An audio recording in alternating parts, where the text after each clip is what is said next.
नमस्कार दर्शकों। मैं आज एआई वीडियो नहीं बना रहा बल्कि आपसे डायरेक्ट कनेक्ट होने के लिए वीडियो बना रहा हूँ।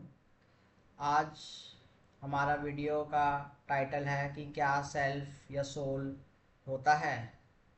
एक्चुअली हमारे अंदर कोई भी परमानेंट सेल्फ या सोल नहीं होता। जिसे हम सेल्फ समझते हैं वो हमारे से बदलते हुए एक्सपीरियंसेस, थॉट्स, सेंसेशंस और कॉन्शियसनेस का कम्बिनेशन होता है। हमारा असली नेचर शून्यता है।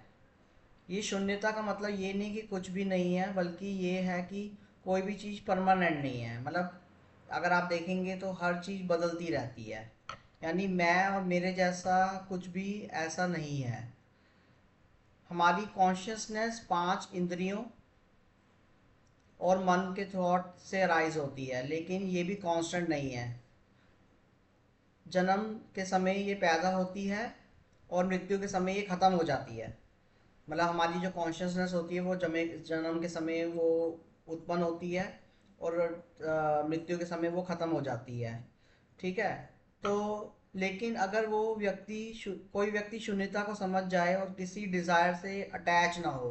मैं बार बार ये अटैचमेंट को एम्फसाइज करता हूँ कि अटैचमेंट जैसी कोई चीज़ हमारे अंदर नहीं होनी चाहिए। हमारी डिज़ायर की अटैचमेंट भी नहीं होनी चाहिए। मतलब हमारे को उससे लगाव नहीं होना चाहिए कि ऐसा ही हो। तो फिर ये कॉन्शियसनेस दोबारा उत्पन्न नहीं होती।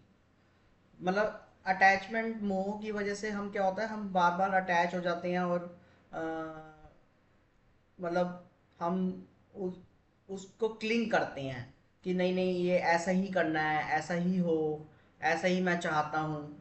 ये अटैचमेंट की वजह से हमें दुख उत्पन्न होता है। और ये अटैचमेंट की वजह से ही रीबर्थ होता है। तो डिज़ायर एक फ्यूल की तरह काम करती है, जो जब तक डिज़ायर है तब तक कॉन्शियसनेस का साइकिल चलता रहता है।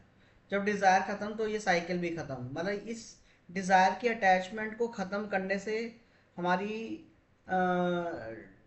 रीबर्थ्स बंद हो जाते हैं, रीबर्थ्स ख़त्म हो जाते हैं। मतलब अटैचमेंट को आप मोह समझिए, मोह है वो मोह नहीं होना चाहिए। जब सारा कारण और प्रभाव, मतलब कॉज एंड इफेक्ट, अगर आप देखेंगे कि हर चीज़ में कॉज एंड इफेक्ट है। जैसे कि बारिश होती है तब पानी इवेपोरेट होता है और हवा में ह्यूमिडिटी बढ़ जाती है। तो वो कॉज एंड इफेक्ट है। वो कॉज एंड इफेक्ट से बारिश होती है ना। ऐसे ही जैसे हम कुछ बोलते हैं तो किसी हम अपने थॉट से बोलते हैं और हम वो दूसरे बंदे का रिस्पॉन्स होता है कि दूसरा बंदा कह रहा है कि ऐसे करना है, ऐसे करना है, तो हम उसका रिस्पॉन्स देते हैं कि नहीं ऐसे करना है, ऐसे करना है। तो हर चीज़ के पीछे कॉज एंड इफेक्ट है। तो जब जन्म होता है हमारा और मृत्यु होती है, तो मृत्यु के समय जो डिज़ायर से हम अटैच होते हैं वो डिज़ायर्स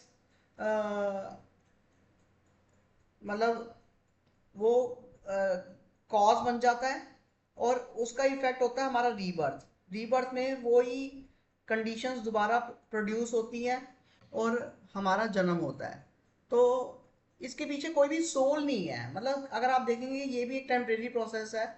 अगर आप कॉज एंड इफेक्ट को समझ जाते हैं और डिज़ायर की अटैचमेंट समझ जाते हैं तो आपको समझ में आएगा कि कोई भी ऐसी सोल चीज़ नहीं है। हर चीज़ अपने आप उत्पन्न हो रही है और अपने आप ख़त्म हो रही है और ये प्रोसेस चलता रहता है ना।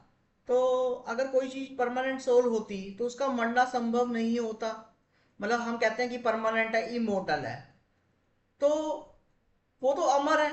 और अमर है उसका तो मृत्यु, जन्म मृत्यु हो ही नहीं सकता। फिर रीबर्थ और लिबरेशन जैसे कॉन्सेप्ट तो मीनिंगलेस हो जाएंगे ना। अगर आप समझें कि भाई एक चीज मर ही नहीं सकती, तो फिर लिबरेशन का क्या कॉन्सेप्ट है? फिर लिबरेशन तो गलत चीज है कि लिबरेशन तो पॉसिबल ही नहीं है। मतलब बंदा इंसान जो है वो मृत्यु उसकी होएगी। और चलो अगर हमने मान लिया कि सोल ट्रांसफर हो जाती है तो फिर वो लिबरेशन होके कहाँ जाएगी? कहीं रहने के लिए तो है ही नहीं ना। वो मैटर है ना वो स्पेस है। और हम हर चीज़ें दो चीज़ों से बनती है, मैटर और स्पेस से। तो वो तो पॉसिबल ही नहीं है। इसीलिए हम कहते हैं कि सेल्फ या सोल नहीं होता। जब डिजायर और अटैचमेंट खत्म हो जाते हैं तब रीबर्थ का साइकिल भी खत्म हो जाता है।